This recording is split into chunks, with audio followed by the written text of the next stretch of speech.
बिस्मिल्लाहिर्रहमानिर्रहीम। दोस्तों, जैसा कि हम सब जानते हैं कि हर चीज़ फ़ानी है। एक न एक दिन सबको इस दुनिया को छोड़कर चला जाना है।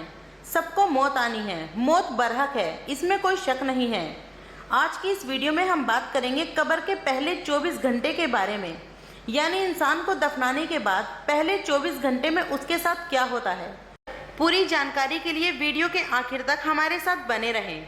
दोस्तों, हुजूर सल्लल्लाहु अलैहि वसल्लम ने हमें बताया है कि कब्र में दाखिल होने के बाद सबसे पहले हमारे साथ क्या होगा।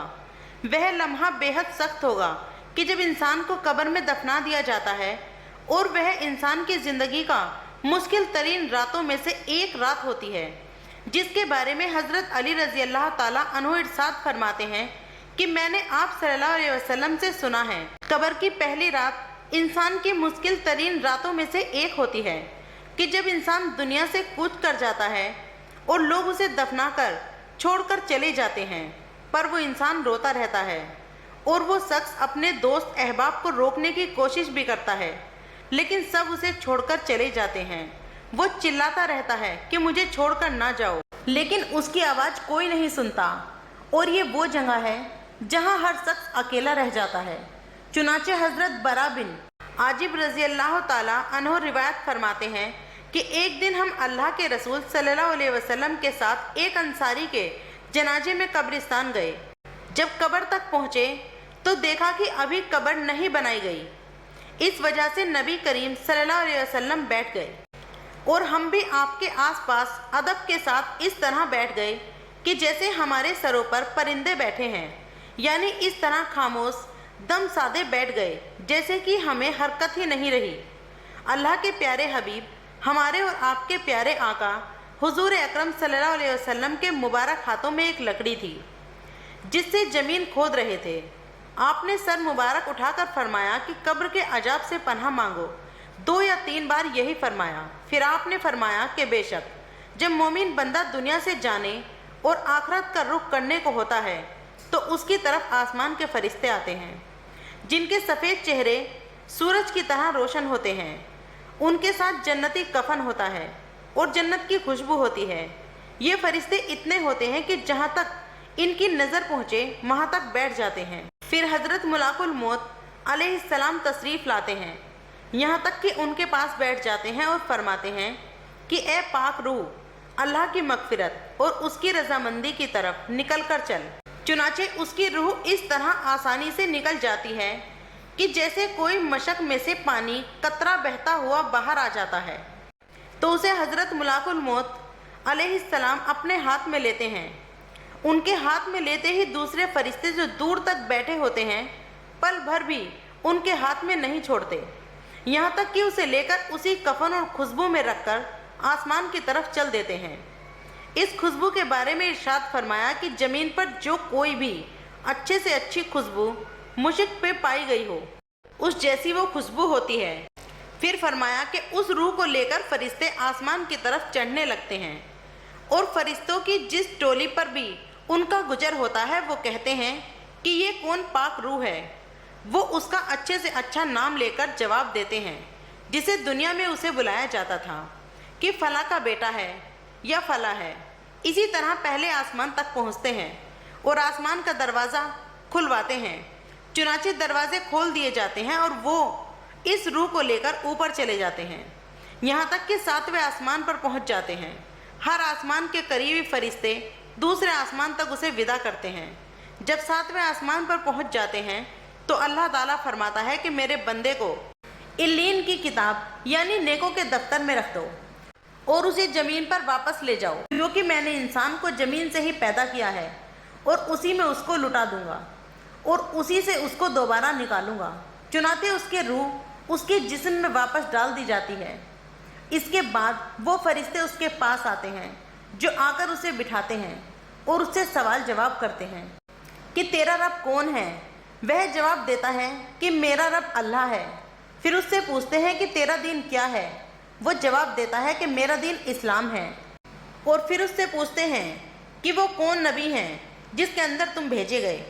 तो वो कहता है अल्लाह के रसूल हैं सल्लल्लाहु अलैहि वसल्लम। फिर उसके दरियाफ्त करते हैं कि तेरा अमल क्या है। वो कहता है कि मैंने अल्लाह की किताब पढ़ी, उस पर ईमान लाया اور اس کی تصدیق کی۔ اس کے بعد ایک منادی یعنی آواز دینے والا آواز دیتا ہے جو اللہ کا منادی ہوتا ہے کہ میرے بندے نے سچ کہا، سو اس کے لیے جنت کے بچھونے بچھا دو اور اس کو جنت کے کپڑے پہنا دو اور اس کے لیے جنت کی طرف دروازہ کھول دو۔ چنانچہ جنت کی طرف دروازہ کھول دیا جاتا ہے جس کے ذریعے جنت کا آرام اور خوشبو اس کی قبر میں آنے لگتا ہے۔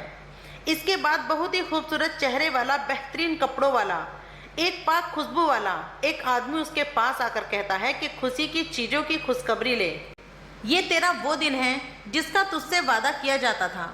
وہ کہتا ہے کہ تم کون ہو؟ تمہارا چہرہ سچ میں چہرہ کہنے کے قابل ہے اور اس قابل ہے کہ اچھی خبر لائے۔ وہ کہتا ہے کہ میں تیرا بھلا عمل ہوں۔ اس کے بعد وہ خوشی میں کہتا ہے کہ اے رب، قیامت قائم فرما تاکہ میں اپنے بال بچوں کے پاس پہنچ جاؤں۔ دوستو، تو یہ بات ہوئی ایمان والے کے لیے اللہ کا اعزاز اور اکرام ہے جو مرنے کے بعد ایمان والوں کو ملے گا، اور اللہ پاک کے جو انکار کرنے والے اور نافرمان ہیں ان کے لیے اس کا الٹا ہوگا۔ ان کے لیے جہنم کی کھڑکی کھول دی جائے گی جہاں سے آگ کی لپٹیں، بدبو اور شعلے اٹھتے رہیں گے، اور پھر ان سے یہ کہا جائے گا کہ اگر تو اپنی زندگی میں نیک عمل کرتا، اللہ کے حکم کو مانتا تو تیرا ٹھکانہ جنت ہوتا۔ اس کے بعد اسے آگ کا لباس پہنا دیا جائے گا، اس کے لیے جہنم کی طرف ایک دروازہ کھول دیا جائے گا جس کی گرمی اور لپٹیں مسلسل اس پر آتی رہیں گی، اور اس کے لیے 2 فرشتے مقرر کر دیے جائیں گے جو کہ اندھے اور بہرے ہوں گے۔ ان کے پاس لوہے کا ایک ہتھوڑا ہوگا کہ اگر اس ہتھوڑے کو پہاڑ پر مار دیا جائے تو وہ پہاڑ خاک میں ہو جائے، اور وہ دونوں فرشتے اس ہتھوڑے سے اس مردے کو مسلس مارتے رہیں گے۔ پھر اس کے بعد جب اس کی روح کو آسمان کی طرف بھیجا جائے گا تو پہلے ہی آسمان پر اسے روک دیا جائے گا، جیسے کہ قرآن و کریم میں اللہ تعالیٰ نے فرمایا ہے کہ جن لوگوں نے ہماری آیتوں کو جھٹلایا، ان کو سچ نہ مانا، تو ان کے لیے نہ تو آسمان کے دروازے کھولے جائیں گے اور نہ ہی جنت میں داخل ہونے دیا جائے گا، یہاں تک کہ اونٹ سوئی کے ناکے میں سے نہ نکل جائے، اور گنہگاروں کو ہم ایسے ہی سزا دیا کرتے ہیں۔ حضور صلی اللہ علیہ وسلم نے فرمایا کہ اے لوگو، اپنی موت کو یاد کیا کرو، اللہ سے ڈرتے رہو۔ لیکن سوچئے، آج ہم سب غفلت بھری زندگی گزار رہے ہیں، اللہ کے حکم کی نافرمانی کر رہے ہیں، اور اس بات سے بے خبر ہیں کہ ملاک الموت ہمارے پیچھے ہے، ہمیں بھی اللہ کی طرف ہی لوٹ کر جانا ہے۔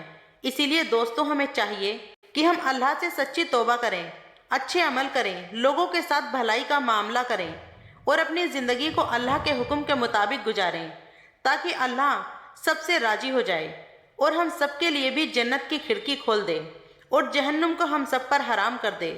حضرت عثمان غنی رضی اللہ تعالیٰ عنہ قبر پر جاتے تو بہت زیادہ روتے تھے، اتنا روتے کہ آپ کی داڑھی مبارک تر ہو جایا کرتی تھی۔ پوچھا گیا، آپ جہنم کا تذکرہ کیا جائے تو اتنا نہیں روتے، لیکن قبر پر اتنا کیوں روتے ہیں؟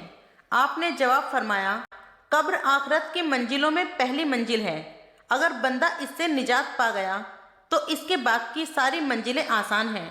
اللہ تعالیٰ ہمیں حشر کی تیاری کرنے اور ہمیں کہنے سننے سے زیادہ عمل کرنے کی توفیق عطا فرمائے۔ ملتے ہیں ہماری اگلی ویڈیو میں، تب تک کے لیے ہمیں اپنی خاص دعاؤں میں یاد رکھیے گا۔ کمنٹ میں جاتے جاتے آمین ضرور لکھ دیجیے گا۔